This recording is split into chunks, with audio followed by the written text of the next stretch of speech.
Lots to share with you in the business report today.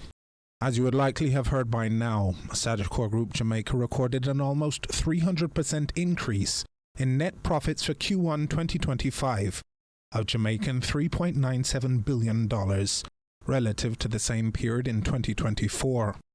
President and CEO of Sagicor Group Jamaica, Christopher Zaka, began the recent earnings call by describing the performance as gratifying.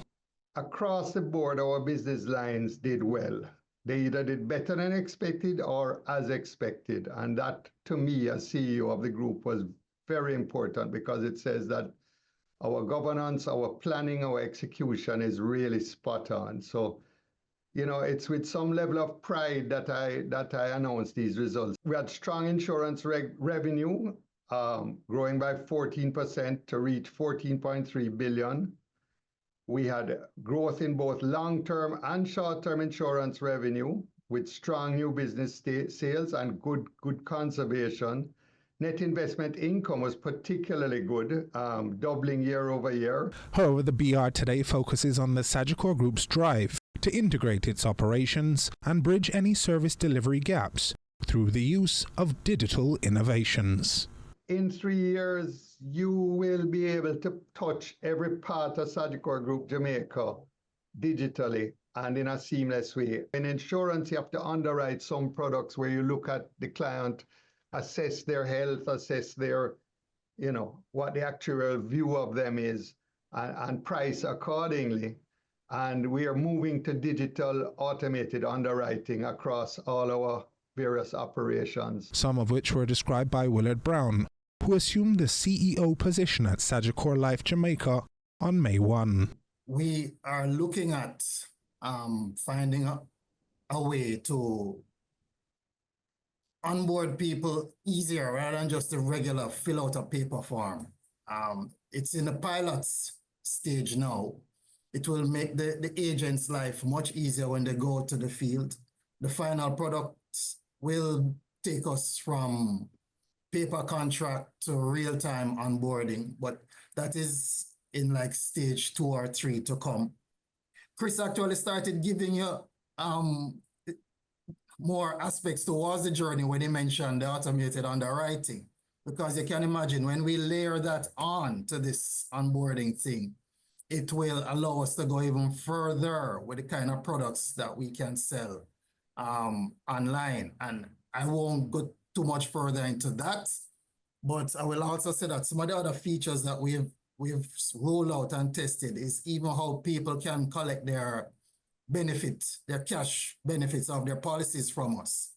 We have begun to pilot a method, some that takes usually 3 to 4 hours, people coming in branch to do it. We're piloting something that takes them 20 minutes to half an hour. Our hope is to drop that even further. Music to the ears of Shorvell Johnson Cunningham, CEO of Sagicor Bank Jamaica, who described the effort being made by her team in driving interaction with clients where they are. This year, in addition to being in the client's corner, the bank is pushing with an outer road mentality this year where, we don't want to be around the desk. We think we take health very serious. So we're out the road talking to the clients because, it was alluded to that there may be a recession. So you don't want to wait until your client is having an issue. You talk to the client on a regular basis, find out where the headspace is at, where they're expanding, how tariffs, how everything is impacting on them, so that we too can make suggestions. Joanna Banks, recently named Executive VP Strategy and Business Development, who is also the group's Chief Technology Officer, reaffirmed the overall digital ambitions of the group.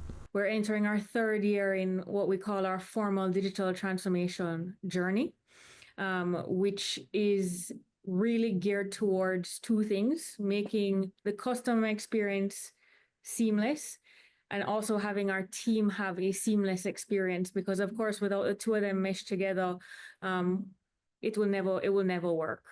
At this point, I think we can say that the last 2 years were foundational in terms of our investments in digital transformation, and over the next year to 3 years, we'll see actual releases that the client can interact with. I think we've been ramping that up. So last year you would have seen the kiosks at the bank, and you would have seen the enhanced and re-released e-invest platform for investments.